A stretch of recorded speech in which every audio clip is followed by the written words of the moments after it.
Most people are speculating the current bullish trend by XRP was out of the blue, but in reality, it's not random. If you have followed what has been happening with XRP, the main reason why this coin's price has gone through the roof is because of the current anticipation that Ripple might win the case. If this happens, XRP will be the most prized crypto in the entire world. That's because the SEC versus Ripple lawsuit is the only thing holding this coin back. Before we get into all the details, let's roll that intro and get started. As always, welcome to MoneySide, your favorite crypto channel. If you're new here, hit that subscribe button and turn on notifications so you get updates when we drop new videos. Don't forget to smash that like button, and you can always leave a comment or a question in that section below. I was told by the banks that if I did not agree to settle with the SEC, that the banks would cease providing working capital and Tesla would go bankrupt immediately. So that's like having a gun to your child's head. So I was forced to concede to the SEC unlawfully, those bastards. And now it makes it look like I lied when I did not in fact lie.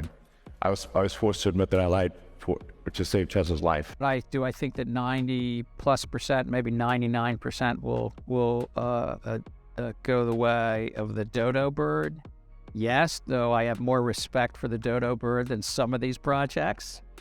That dodo bird survived for thousands of years. Pretty resilient bird until the Europeans got to that small island.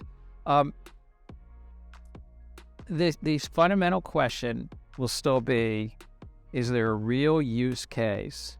Yeah, you make the theoretical case well. However, the CEO of Western Union told one of my Fortune colleagues last week that they've dabbled in this stuff and they're not sure. They take it or leave it. No advantage. What do you have a rebuttal to that? Yeah, I think my first thought is Western Union's been around 100 years. And the way I think about this is they've been around 100 years. They have spent 100 years optimizing their treasury operations. In 6 months, we launched a product and made it as efficient as what they have optimized for 100 years. So on one hand, I would say, yeah, Western Union has spent a lot of money to optimize their treasury.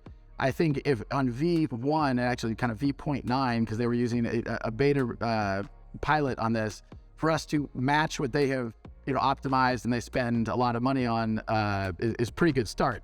Amy Yoshikawa tweeted something very interesting where she said, enjoyed participating in the institutional adoption of blockchain panel at Harvard Blockchain Conference 2023 today. We discussed business case for institutional use of blockchain, what's different versus enterprise blockchain boom back in 2017-18, the biggest hurdle in institutional adoption, regulation, public versus private chain for institutional use case. And this is the beginning of the mass adoption of the crypto world. We could be looking at the perfect bullish trend that will change our lives forever. It doesn't matter what the mainstream media has been peddling to most people. You need to put your ears to the ground. That's the only way that you can understand what's actually happening. If you continue listening to the wrong news, well, I'm sure that you're now completely terrified of the crypto world. What you don't know is that the crypto market has just proven to be the perfect hedge against inflation. As the dollar continues to lose its strength, the crypto market, and specifically XRP, is on a strong bullish trend that no one can deny. It's completely turning heads. And now everyone who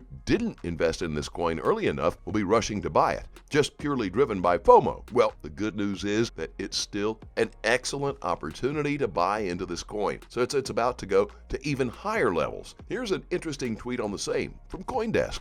XRP went on a tear this week. In March alone, the token gained 39%. It appears that there has been a missing piece to this puzzle that explains a lot of what's happening with XRP, and that is Korea. We've been talking a lot about this on the show about this XRP surge that kind of looked like it came out of nowhere. Well, not exactly out of nowhere, because I think some people are looking at what's going to happen with XRP and the SEC and finally having a resolution to this kind of long-time conflict. But it appears that there has been a missing piece to this puzzle that explains a lot of what's happening with XRP, and that is Korea. So our colleague Shaurya reported on it very early this morning. Just some really interesting stats in here, basically saying that in the past 24 hours, XRP traded trading made up 37% of all volume on Bithumb, 18% of volume on Upbit, and a staggering 50% of all volume on Corebit. These are big Korean exchanges, but Upbit is by far the biggest. This is data from CoinGecko and CoinMarketCap. So I just think there's a lot of interesting things here. One, it's that, you have to sort of scratch beneath the surface sometimes to look at what's driving these surges, but also it shows, again, how much of the crypto market is outside of the United States and how players like Korea, Japan can really push up the price of an individual token like XRP. XRP's market cap jumps to billions within this month. Now, what do these guys know that we don't? The facts about Ripple winning this case are as clear as day. All you have to do is pay attention to the court proceedings, and you will immediately invest in this coin. This crypto is set to be the king of all the cryptos, and that's likely going to happen even before the court case is closed. To be more specific, it could happen within the next few months. With Bitcoin, there's no thing that backs it up. And that's what makes it different. It's just belief. You and I assess. You assess the value is going to go down. I assess it's going to go up, and therefore I buy. So it's more like this artwork. No, because at the end of the day, I can hang that thing on my wall, right? And I can enjoy it, But you or could I sell can it. throw darts at it. You could sell it for money.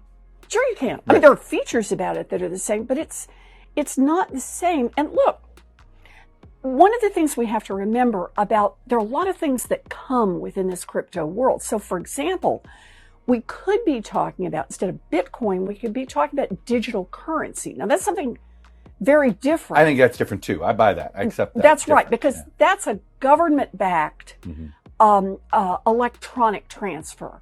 And it can be denominated in dollars. It could be denominated in euros. It could be denominated in some new language that's made up. But that has something that backs it up. It has a government that says, if at the end of the day there's a run on this stuff, everybody wants theirs out, the United States government promises there will be something to back it up. And that's what banks are about. There'll be somebody there to back it up. But with Bitcoin, that's not the case. Generational wealth. That's what's at stake today, John, because we're just moments away from what I believe will be the biggest crypto event of this decade. And there is nothing that can stop it. And that is what's so amazing about it. Well, I'll tell you what's amazing is that right off the bat, you're starting with a big prediction about this upcoming event. Here's the thing. I'm not gazing into my crystal ball about this, John. I want to be very clear about that. This event will happen. It is 100% guaranteed to take place. But let me stop you right there, Tika. I know you met him, but how can you guarantee that something will happen? It's a great question. A few years ago, again, I personally met this man who's about to flip the switch and trigger this panic. He's a crypto billionaire, one of the most important men in the crypto world. And developers who are involved in this project, they have confirmed this is happening by as early as the end of this month. That means they could flip the switch at any moment they choose. They're actually running the final test as we speak. John, this is the final test right before they pull that trigger. That means we could wake up tomorrow morning and read about it in the headlines. Yeah, see, I knew this was going to be timely. I just knew it. So this panic that you're talking about could start as soon as tomorrow. Exactly. And we only have one shot here, because I'm not talking about a Bitcoin halving that happens every 4 years. I mean, if you miss a Bitcoin halving, it's not great, but at least 4 years later, you get another shot at it. I'm talking about an event that will only happen one time. Once they flip the switch, John, there's no going. As always, do your own research and always trade safely. Please keep in mind, we're not a licensed financial advisor. All videos on this channel are intended for entertainment purposes only. Let us know what you think in the comment section below, and let's have a conversation. Thank you as always for watching. Don't forget to like this video. Please click on that subscribe button below and turn on notifications so you get informed when we drop new video. We'll look forward to seeing you on the next Money Side.